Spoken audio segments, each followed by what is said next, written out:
Bismillahirrahmanirrahim. Assalamualaikum warahmatullahi wabarakatuh. Pada video kali ini, kelompok kami akan membahas tentang perkembangan standar akuntansi bank syariah di Indonesia.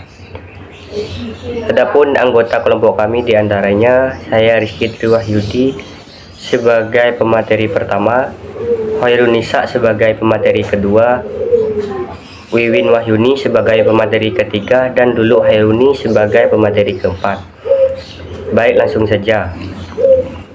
Perkembangan akuntansi di Indonesia salah satunya dipengaruhi oleh faktor ideologi dan ekonomi yang mana hal itu juga berpengaruh bagi akuntansi di Indonesia.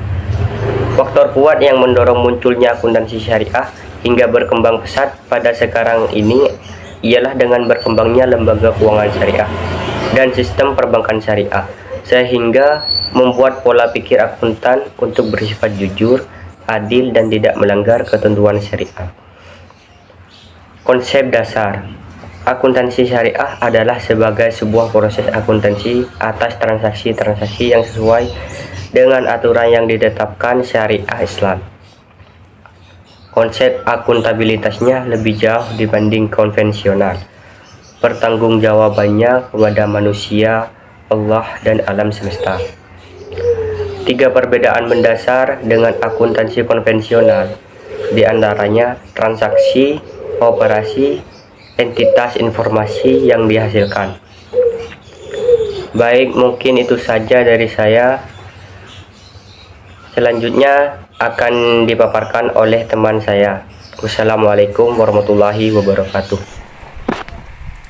Baik, saya Khairunisa, NIM 20383022024 akan melanjutkan materi yang diterangkan oleh pemateri sebelumnya. Berikut ini daftar standar akuntansi keuangan yang juga akan berlaku bagi perbankan syariah. Yang pertama, kerangka dasar penyusunan dan penyajian laporan keuangan syariah. Yang kedua, PSAK 101 tentang penyajian laporan keuangan syariah. Yang ketiga, PSAK 102 tentang akuntansi merobah. Yang keempat, PSAK 103 tentang akuntansi salam. Yang kelima, PSAK 104 tentang akuntansi istisna. Yang keenam, PSAK 105 tentang akuntansi mudharabah. Dan yang ketujuh yaitu PSAK 106 tentang akuntansi musyarakah. Selanjutnya yaitu 5 pilar standar akuntansi di Indonesia. Yang pertama, 1. Pernyataan standar akuntansi keuangan. Kedua, standar akuntansi keuangan entitas tanpa akuntabilitas publik signifikan. Yang ketiga, standar akuntansi entitas mikro kecil menengah. Yang keempat, standar akuntansi syariah. Dan yang kelima, standar akuntansi pemerintahan.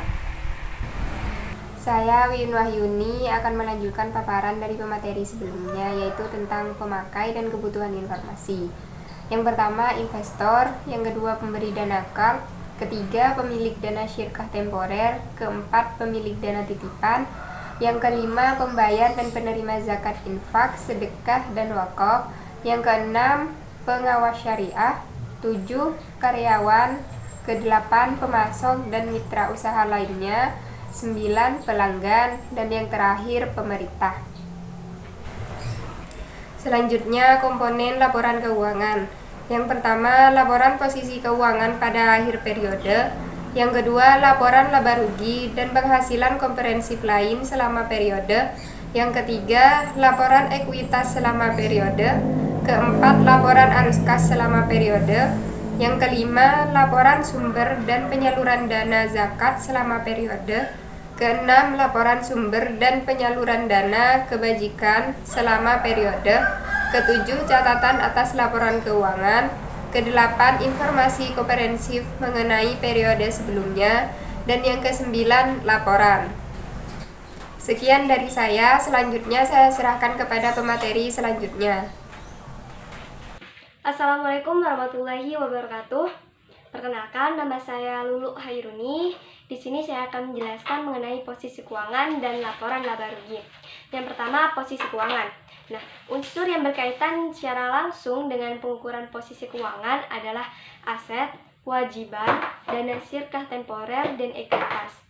Nah, aset sendiri adalah sumber daya yang dikuasai oleh entitas syariah sebagai akibat dari peristiwa masa lalu dan dari mana manfaat ekonomi di masa depan diharapkan akan diperoleh entitas syariah. Nah, yang kedua, kewajiban. Kewajiban di sini merupakan hutang entitas syariah masa kini yang timbul dari peristiwa masa lalu. Penyelesaiannya diharapkan mengakibatkan arus keluar dari sumber daya entitas syariah yang mengandung manfaat ekonomi. Yang ketiga, ada dana syirkah temporer, yang dimana adalah dana yang diterima sebagai investasi dengan jangka waktu tertentu dari individu dan pihak lainnya, di mana entitas syariah mempunyai hak untuk mengelola dan menginvestasikan dana tersebut dengan pembagian hasil investasi berdasarkan kesepakatan. Yang keempat adalah ekuitas. Ekuitas adalah hak residual atas aset entitas syariah setelah dikurangi semua kewajiban dan dana syirkah temporer. Selanjutnya saya akan menjelaskan tentang laporan laba rugi. Nah, laporan laba rugi di sini penghasilan bersih atau laba seringkali digunakan sebagai ukuran kinerja atau sebagai dasar bagi ukuran yang lain seperti imbalan investasi atau penghasilan per saham. Unsur yang langsung berkaitan dengan pengukuran penghasilan bersih atau laba adalah penghasilan dan beban. Unsur penghasilan dan beban sendiri yaitu terdiri dari penghasilan atau income.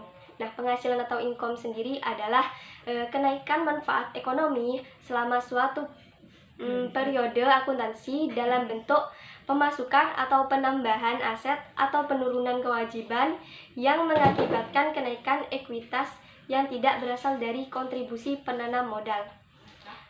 Sedangkan beban atau expense adalah penurunan manfaat ekonomi selama suatu periode akuntansi dalam bentuk arus keluar atau berkurangnya aset atau terjadinya kewajiban yang mengakibatkan penurunan ekuitas yang tidak menyangkut pembagian kepada penanam modal.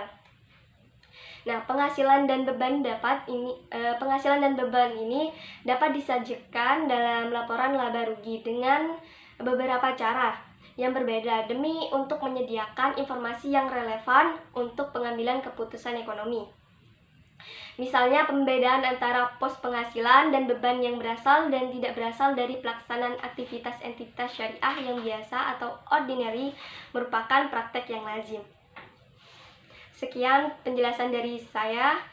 Terima kasih. Wassalamualaikum warahmatullahi wabarakatuh.